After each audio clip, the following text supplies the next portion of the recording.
Trudeau warns of severe consequences for anti-vaccine mandate protesters who don't stand down. CBC News.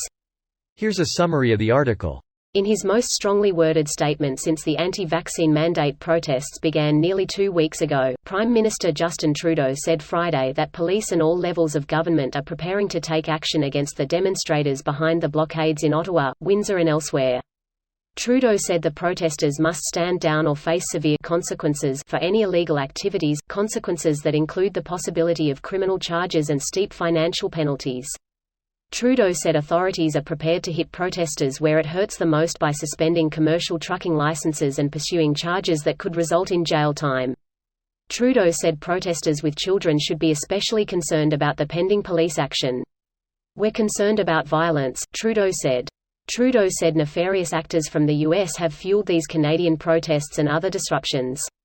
Trudeau said Canada is still in the midst of a deadly pandemic and some restrictions will remain until the situation is under better control. This post received a score of 14,000, with an upvote ratio of 86%. Here are the top comments in response to this article. From what I learned in school, his family don't usually hold back on rebellious Quebecers. Well, there are a lot of bleeding hearts around who just don't like to see people with helmets and guns. All I can say is, go on and bleed. But it's more important to keep law and order in the society than to be worried about weak-kneed people who don't like the looks of a soldier. Pierre Trudeau, Prime Minister, 1970, Leader, Liberal Party of Canada. Back when politicians had convictions. I wonder what that must have been like. Generally, it was awful. Quebec was under martial law, and there were mass arrests.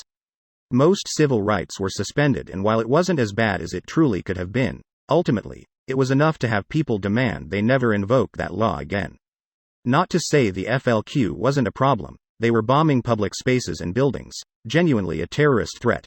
But after how much people scream and spit over government instituting curfews, anti-riot, whatever measures today, full-on martial law would probably be the tipping point to people being incredibly discontent. Jesus Christ. The shitty, better education I got that glossed over the 1970 FLQ crisis part of social studies really didn't do justice. Thank you. Man, one of my best friends grew up in Ottawa. He moved to Montreal a few years back and we talked a lot about everything. Once we talked about Quebec independence and whatnot. I started talking about the October crisis, the Quiet Revolution, Night of the Long Knives, the Accord of the Meech Lake, etc. And he had never heard of any it. He was co-ed and frankly a brilliant and curious guy, but school history on the other side of Quebec frontiers is something else and it failed him. Trudeau sighed as he drew his katana. Nothing personnelle, kid. +1 for the custom spelling. I read it with an effeminate French accent. That might be the real you inside. Sacre bleu. Omi-wa morn sacre bleu. They have absolutely zero respect for him. I doubt this'll do anything lol. There was the call with Biden yesterday and then late-night meetings following last night. And today, there are reports that Biden told NATO allies yesterday that Russia will attack Ukraine next week. Putting that all together, complete with Ford's sudden state of emergency, I think Biden told Trudeau he needs to sort this out this weekend before the shit hits the fan next week. So I think he will act because he has no choice and time's run out. That's actually really interesting and a good point. This video was automatically created by Reddit to speech. The article and comments in this video were selected from Reddit according to their upvotes, and any paraphrasing was performed by smmry.com, without any human intervention.